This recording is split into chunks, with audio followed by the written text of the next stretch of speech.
Welcome to Borderlines, where we unpack the week's biggest geopolitical flashpoints. I'm Pranay. And I'm Ria.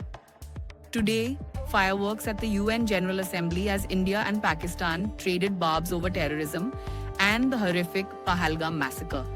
So, Pranay, on September 26th at UNGA, India's External Affairs Minister S. Jaishankar took the podium.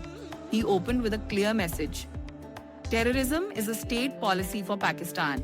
He called the Pahalgam attack 26 tourists murdered in April cross-border barbarism and demanded UN sanctions against terror patrons. Strong words.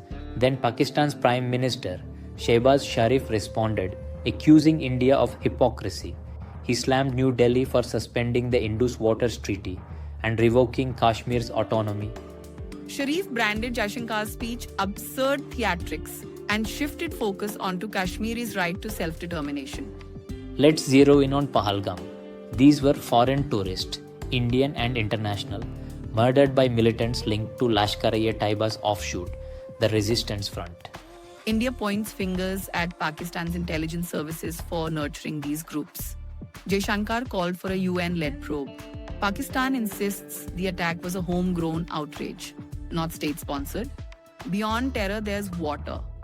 Sharif reminded the Assembly of India's suspension of the Indus Waters Treaty, calling it a violation of international law.